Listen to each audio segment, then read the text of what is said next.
صفحہ نمبر 40 ہے، آیت نمبر 8 مکمل ہوئی تھی، 9 نمبر آیت سے سبق شروع ہو رہے ہیں۔ اعوذ باللہ من الشیطان الرجیم، بسم اللہ الرحمن الرحیم۔ یا ایہا الذین آمنوا اذا نودی للصلاة من یوم الجمعة فاسعوا إلى ذكر الله وذروا البيع ذلكم خير لكم إن كنتم تعلمون۔ فإذا قضيت الصلاة فانتشروا في الأرض وابتغوا من فضل الله واذكروا الله كثيرا لعلكم تفلحون۔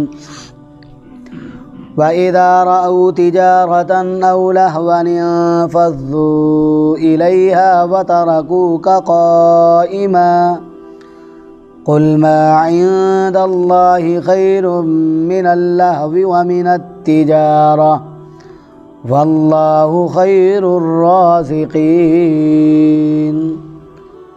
صدق اللہ العظیم۔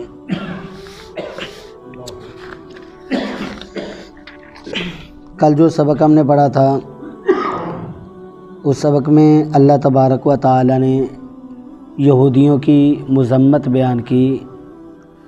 اللہ تبارک و تعالی نے ارشاد فرمایا کہ یہ جو دعویٰ کرتے ہیں کہ ہم اللہ کے محبوب ہیں، اللہ کے دوست ہیں، تو یہ ان کا دعویٰ اگر سچا ہے تو ان سے کہہ دیجئے کہ ذرا موت کی تمنا کر کے دکھا دو، لیکن یہ موت کی تمنا، موت کی آرزو نہیں کریں گے۔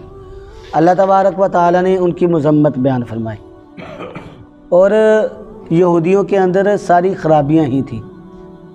ان خرابیوں میں سے ایک خرابی ان کے اندر یہ بھی تھی کہ اللہ تبارک و تعالی نے ان کو ہفتے کا دن عبادت کے لیے عطا کیا تھا کہ ہفتہ کے دن تم نے کیا کرنا ہے؟ اللہ کی عبادت کرنی ہے۔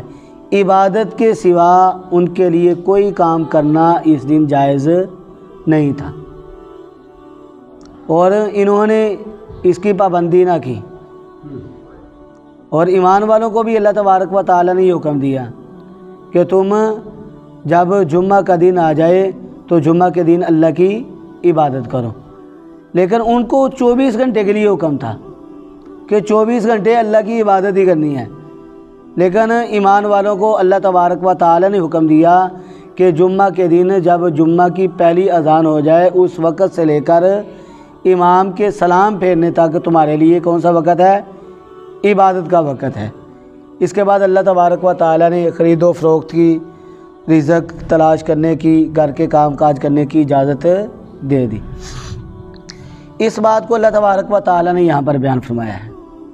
یا ایھا الذین آمنوا، اے وہ لوگو آمنو جو ایمان لائے ہو، یعنی اے ایمان والو، اذا نودیا، جب پکارا جائے، جب اذان دی جائے، للصلاۃ، نماز کے لیے، من یوم الجمعہ، جمعہ کے دن، فاسعوا، پس تم دوڑو، الی ذکر اللہ، اللہ کے ذکر کی طرف۔ اب دیکھیے اللہ نے ارشاد فرمایا جب تمہیں نماز کے لیے پکارا جائے، اور نماز کے لیے کیسے پکارا جاتا ہے؟ اذان دی جاتی ہے اور ہمیں پتہ چل جاتا ہے کہ نماز کا وقت ہو چکا ہے۔ اللہ نے ارشاد فرمایا جب جمعہ کے دن جمعہ کی نماز کے لیے اذان دی جائے۔ اب اس اذان سے کون سی اذان مراد ہے؟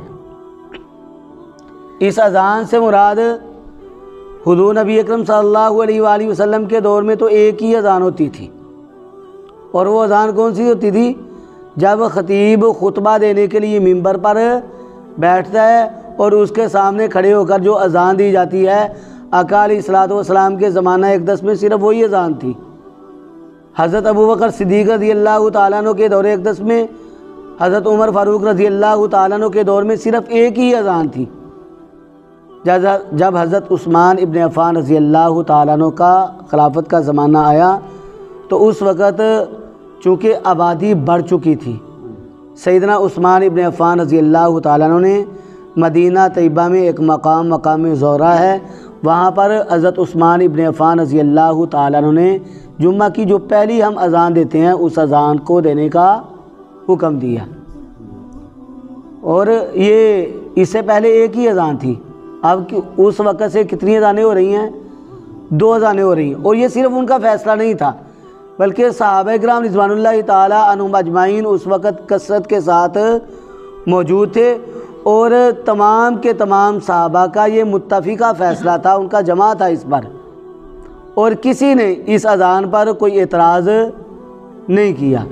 تو اب 2 اذانیں ہوتی ہیں، جس طرح یہ خطبے والی اذان دینا سنت ہے، اسی طرح یہ اذان دینا جو حضرت عثمان ابن عفان رضی اللہ تعالیٰ عنہ کے دور سے شروع ہوئی، وہ دینا بھی کیا ہے؟ سنت ہے، کیونکہ آقا علیہ الصلوۃ والسلام نے ارشاد فرمایا علیکم بسنتی و سنت الخلفاء الراشدین المہدیین، کہ تم میری سنت کو بھی لازم پکڑ لو اور خلفائے راشدین کی سنت کو بھی لازم پکڑ لو اگر تم کامیاب ہونا چاہتے ہو۔ تو اس طرح جب یہ دوسری اذان دینا جس طرح جمعہ کی نماز کے لیے سنت ہے، اسی طرح پہلی اذان دینا بھی کیا ہے؟ سنت ہے۔ بلکہ جمہور فقہا جو ہیں وہ یہ لکھتے ہیں کہ المعتبر هو الاذان الاول، اعتبار کس اذان کا ہوگا؟ پہلی اذان کا ہوگا۔ جمہور فقہا جو ہیں وہ یہی لکھتے ہیں کہ پہلی اذان کا اعتبار ہوگا۔ پہلی اذان جب ہو جائے تو اس وقت سے لے کر امام کے سلام پھیرنے تک سارے کے سارے کام کیا ہو گئے؟ حرام ہو گئے۔ تو جمعہ کی نماز کی بڑی فضیلت ہے، اس دن کی بڑی فضیلت ہے۔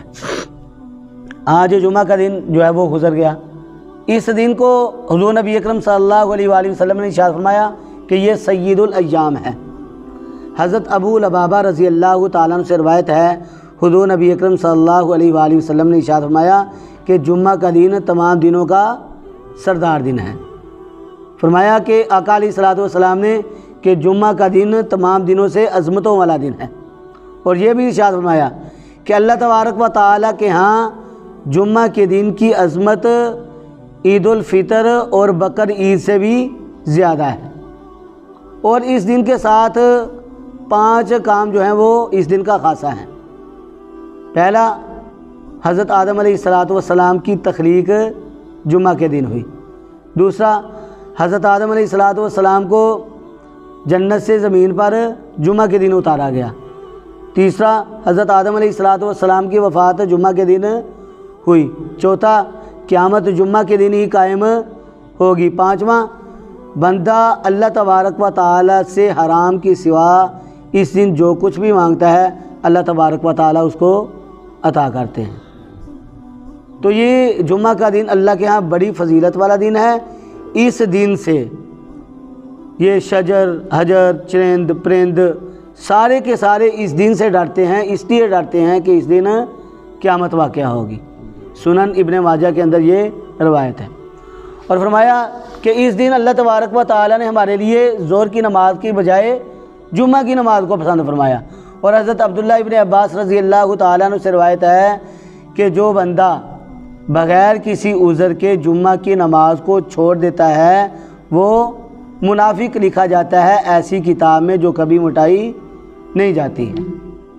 تو اللہ تعالیٰ کے ہاں اس دن کی بھی فضیلت ہے، اور اس دن جو عبادت ہم کرتے ہیں جمعہ کی نماز کی صورت میں اللہ تبارک و تعالیٰ کے ہاں اس نماز کی بھی بڑی اہمیت ہے۔ اب یہ اس کی جمعے کی ابتدا کیسے ہوئی؟ نماز جمعہ کی ابتدا کب ہوئی، کیسے ہوئی؟ حضور نبی اکرم صلی اللہ علیہ وآلہ وسلم مکہ سے ہجرت فرما کر مدینہ منورہ میں تشریف لائے، اور مدینہ کے محلہ قباء میں پہنچے تو حضور نبی اکرم صلی اللہ علیہ وآلہ وسلم وہاں پر عمر بن عوف اس خاندان میں ٹھہرے، ان کے ہاں قیام کیا۔ سوار، منگل، بدھ، جمعرات ان دنوں میں قیام کیا، اور جمعہ کے دن حضور نبی اکرم صلی اللہ علیہ وآلہ وسلم نے مسجد قباء کی بنیاد رکھی، اور آقا علیہ الصلوۃ والسلام یہاں سے روانہ ہوئے۔ حضور نبی اکرم صلی اللہ علیہ وآلہ وسلم سالم بن عوف محلہ کے پہنچے تو وہاں پر قرآن پاک کی یہ آیات نازل ہوئی جن میں جمعہ کی فرضیت کو اللہ تبارک و تعالی نے بیان فرمایا۔ تو حضور نبی اکرم صلی اللہ علیہ وآلہ وسلم نے سالم بن عوف محلہ میں جمعہ کی نماز ادا کی، وہاں پر مسجد بنائی گئی، اس مسجد کا نام مسجد جمعہ ہے، اور یہ اسلام کا سب سے پہلا جمعہ تھا جو حضور نبی اکرم صلی اللہ علیہ وآلہ وسلم نے اس محلہ میں پڑھایا۔ تو اللہ تبارک و تعالی نے یہی ارشاد فرمایا کہ اے ایمان والو، جب اذان دی جائے نماز کے لیے من یوم الجمعۃ، جمعہ کے دن، فسعوا، پس تم دوڑو، الی ذکر اللہ، اللہ کے ذکر کی طرف۔ دوڑنے سے مراد کیا ہے؟ سعی کرنا۔ سعی کیسے کی جاتی ہے؟ یعنی رفتار جو ہے وہ اپنی تھوڑی تیز کر لو، اس سے مراد یہ نہیں ہے کہ دوڑتے ہوئے آؤ، فرمایا تمہاری رفتار جو ہے وہ تیز ہونی چاہیے۔ پس تم سعی کرو، دوڑو اللہ کے ذکر کی طرف، وذروا البیع، اور خرید و فروخت کو چھوڑ دو۔ اللہ نے ارشاد فرمایا جب جمعہ کی اذان ہو جائے تو تم خرید و فروخت چھوڑ دو۔ اس سے صرف خرید و فروخت ہی مقصود نہیں ہے، بلکہ دنیا کا ہر کام۔ ہم گھر میں ہیں، باتوں میں مصروف ہیں، اپنی باتوں کو ختم کرو۔ اگر ہم کسی اور کام میں لگے ہوئے ہیں، دفتر میں ہیں، یا دکان کھلی ہوئی ہے، یا بھینسوں کے لیے چارہ دینے کے لیے گئے ہوئے ہیں، فرمایا جس کسی کام میں بھی تم لگے ہوئے ہو، جب اذان کی آواز تمہارے کانوں میں پہنچے تم اپنے سارے کاموں کو چھوڑ دو، کیونکہ تمہارے اپنے ذاتی کام جو ہیں وہ تمہارے لیے حرام ہو گئے ہیں۔ اب صرف تم وہی کام کر سکتے ہو جس کا تعلق جمعہ کی نماز کے ساتھ ہے، یعنی جمعہ کی نماز کے ساتھ غسل کا تعلق بھی ہے، اچھا لباس پہننا یہ بھی ہے، خطیب ہے وہ جمعہ کی تقریر تیار کرتا ہے یہ بھی ہے، ایسے کام تو کیے جا سکتے ہیں، لیکن خرید و فروخت وغیرہ، کھیتی باڑی، فرمایا یہ سارے کام تمہارے لیے کیا ہو گئے؟ حرام ہو گئے، کیونکہ اللہ تبارک و تعالیٰ کے گھر سے بلاوا آ گیا ہے۔ اب تمہیں چاہیے کہ اب تم مسجد کی طرف چلے آؤ۔ فرمایا ذالکم، یہ کیا، یہ پیچھے فرمایا وذروا البیع، خرید و فروخت کو چھوڑ دو، یعنی یہ خرید و فروخت کو چھوڑنا خیرٌ، بہتر ہے، لکم، تمہارے لیے، ان، اگر، کنتم، تم ہو، تعلمون، جانتے۔ جمعہ کا نفع جو ہے وہ بہتر ہے، جمعہ کا نفع جو ہے وہ باقی رہنے والا ہے، لیکن خرید و فروخت کا نفع جو ہے وہ فنا ہونے والا ہے۔ تو اللہ نے ارشاد فرمایا تمہارے لیے بہتر کیا ہے؟ تم خرید و فروخت کو چھوڑ کر جمعہ کی نماز کے لیے چلے آؤ۔ اللہ تعالیٰ نے ارشاد فرمایا فَإِذَا، پس جب، قُضِیَت، مکمل کر لو، مکمل ہو جائے، الصلاۃ، نماز، فانتشروا، پس تم پھیل جاؤ، فی الارض، زمین میں، وابتغوا، اور تم تلاش کرو، من فضل اللہ، اللہ تعالیٰ کے فضل کو۔ فرمایا جب جمعہ کی نماز کا وقت ہو گیا ہے، اب تم نے صرف جمعہ کی نماز ہی ادا کرنی ہے، اور اس کے بارے میں آقا علیہ الصلوۃ والسلام کی بہت ساری احادیث ہیں۔ آقا علیہ الصلوۃ والسلام نے ارشاد فرمایا جمعہ کی نماز کا وقت ہو گیا ہے، جو بندہ مسجد کے اندر سب سے پہلے آتا ہے اللہ تبارک و تعالیٰ اسے اپنی راہ میں اونٹ کو قربان کرنے کا ثواب عطا کرتے ہیں، جو دوسرے نمبر پر آتا ہے اس کو گائے قربان کرنے کا ثواب عطا کرتے ہیں، جو تیسرے نمبر پر آتا ہے اس کو دمبا قربان کرنے کا ثواب عطا کرتے ہیں، اور جو چوتھے نمبر پر آتا ہے اس کو مرغی ذبح کرنے کا ثواب عطا کرتے ہیں، اور جو پانچویں نمبر پہ آتا ہے اس کو اللہ کی راہ میں انڈا صدقہ کرنے کا ثواب دیا جاتا ہے۔ اور جب خطیب جو ہے وہ خطبے کے لیے بیٹھ جاتا ہے، خطبے کے لیے کھڑا ہو جاتا ہے، وہ خطبہ شروع کرتا ہے، تو وہ فرشتے جن کی ڈیوٹی یہ ہوتی ہے کہ وہ مسجد کے دروازے میں رجسٹر لے کر بیٹھے ہوتے ہیں اور جمعہ کے لیے آنے والے نمازیوں کے نام لکھ رہے ہوتے ہیں، وہ فرشتے بھی اپنے اس رجسٹر کو لپیٹ کر جمعہ کا خطبہ سننا شروع کر دیتے ہیں۔ اب جو خطبے میں آیا اس کا نام ہی جمعے میں نہیں لکھا جاتا، جمعہ کی نماز تو اس کی ہو جائے گی، لیکن اس لسٹ میں اس کا نام نہیں آئے گا جو لسٹ اللہ تبارک و تعالیٰ نے دے کر فرشتوں کو بھیجا ہوا ہے۔ اس لیے فرمایا کہ جمعہ کی نماز کا اہتمام ایسے کیا جائے جیسے حضور نبی اکرم صلی اللہ علیہ وآلہ وسلم اور صحابہ کرام رضوان اللہ تعالیٰ عنہم اجمعین کیا کرتے تھے۔ علامہ زمخشری رحمۃ اللہ علیہ لکھتے ہیں کہ حضرت عبداللہ ابن مسعود رضی اللہ تعالیٰ عنہ فرماتے ہیں کہ اس وقت لوگ فجر کی نماز کے بعد راستے بڑھ جایا کرتے تھے، جمعہ کی نماز کے لیے آنے والوں کی لائن لگ جایا کرتی تھی۔ حضرت عبداللہ ابن مسعود رضی اللہ تعالیٰ عنہ ایک مرتبہ جمعہ کے لیے مسجد کے اندر آئے، دیکھا تو ان سے پہلے 3 لوگ پہنچ چکے تھے۔ آپ نے نفس کو بڑی ملامت کی، اے نفس تجھے کیا ہو گیا ہے، آج تو چوتھے نمبر پر آ گیا ہے، 3 لوگ تجھ سے پہلے جمعہ کی نماز کے لیے پہنچ چکے ہیں، ایسا کیوں ہوا ہے؟ یعنی صحابہ کرام رضوان اللہ تعالیٰ عنہم اجمعین جمعہ کی نماز کا اہتمام فجر کی نماز کے بعد سے ہی شروع کر دیا کرتے تھے۔ ہمیں چاہیے کہ ہمارے دل کے اندر بھی مسجد کی جمعہ کی نماز کی محبت ہو اور ہم بھی جمعہ کی نماز کے لیے جلد آیا کریں۔ اللہ تبارک و تعالی ہمیں بھی توفیق عطا فرمائے۔ اللہ نے ارشاد فرمایا کہ پس جب نماز مکمل ہو جائے فانتشروا، پس تم پھیل جاؤ، فی الارض، زمین میں پھیل جاؤ۔ جب نماز مکمل ہو گئی ہے تم زمین میں جہاں چاہتے ہو جا سکتے ہو، اپنے کام کاج کر سکتے ہو، جس کا جو کام ہے، جو ملازم ہے وہ اپنی ڈیوٹی پہ جا سکتا ہے۔ ہر کام جو تمہارے لیے حلال ہے، جو تم کرنا چاہتے ہو، اس کی تمہیں اجازت ہے جمعہ کی نماز کے بعد۔ فرمایا اور کیا کر سکتے ہو، وابتغوا، اور تم تلاش کرو، من فضل اللہ، اللہ تعالیٰ کے فضل کو۔ اللہ کے فضل سے مراد یہاں پر کیا ہے؟ روزی، رزق۔ تم رزق کو تلاش کرو، دکان کھول سکتے ہو، جو مستری ہے وہ وہاں پر کام کر سکتا ہے، مزدور اپنا کام کر سکتا ہے، تم اللہ کے فضل کو تلاش کرو، رزق کو تلاش کرو۔ لیکن یہ یاد رکھنا کہ رزق کو تلاش کرتے کرتے اللہ کی یاد سے غافل نہ ہو جانا۔ فرمایا وَاذْكُرُوا اللَّهَ، اور تم یاد کرو اللہ تبارک و تعالیٰ کو، کثیراً، کثرت سے، بہت زیادہ یاد کرو، لعلکم، تاکہ تم تفلحون، کامیاب ہو جاؤ، فلاح پا جاؤ۔ دیکھیں اللہ کے ذکر میں ہی ہماری فلاح ہے، ہماری کامیابی ہے، اور اس ذکر کی کوئی حد نہیں ہے، جتنا چاہے کوئی کر سکتا ہے، اور بغیر وضو کے بھی کر سکتا ہے۔ بہتر یہ ہے کہ آدمی ہر وقت وضو کی حالت میں رہے، اگر وضو کی حالت میں نہیں ہے پھر بھی اٹھتے بیٹھتے چلتے پھرتے لیٹے ہوئے اللہ تبارک و تعالیٰ کا ذکر کرتے رہنا چاہیے۔ فرمایا جو اللہ تبارک و تعالیٰ کا ذکر کرتا ہے وہ بندہ اللہ کی پناہ میں ہوتا ہے، اور اللہ تبارک و تعالیٰ ایسے بندے کو مصیبتوں اور پریشانیوں سے محفوظ فرماتے ہیں۔ اللہ تبارک و تعالیٰ اس بندے کو دنیا میں بھی سکون عطا فرماتے ہیں، اور اللہ تبارک و تعالیٰ آخرت میں بھی اس کو امن و سکون عطا فرمائیں گے۔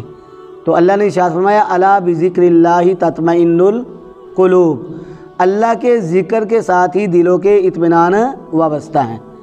دلوں کی تسلی کس سے ہوتی ہے؟ اللہ کے ذکر سے۔ اس سے اگلی آیت میں اللہ تبارک و تعالیٰ نے کیا ارشاد فرمایا؟ اس آیت کا شان نزول ہمیں معلوم ہونا چاہیے کہ یہ آیت کیوں نازل ہوئی۔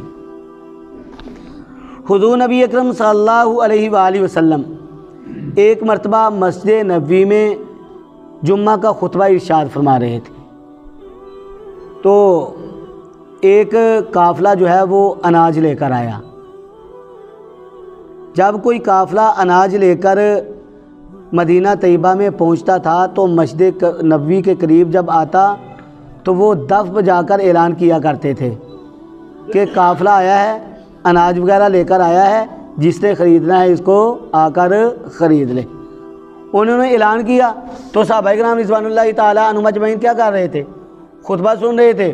خطبے میں اعلان کی آواز سنی تو صحابہ کرام رضوان اللہ تعالیٰ عنہم اجمعین اٹھ کر یہ اناج وغیرہ خریدنے کے لیے چلے گئے، سوائے 12 صاحب آگے، سارے کے سارے چلے گئے۔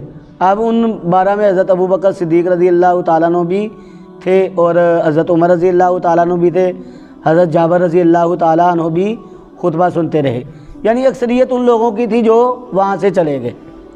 اللہ تبارک و تعالیٰ نے ان لوگوں کا یہ حال دیکھا تو اللہ تبارک و تعالیٰ نے ان کو تنبیہ فرما دی کہ تمہارے لیے ایسا کرنا ٹھیک نہیں ہے۔ یہ بات اللہ نے یہاں پر ارشاد فرمائی، اللہ نے تنبیہ فرمائی ایمان والوں کو۔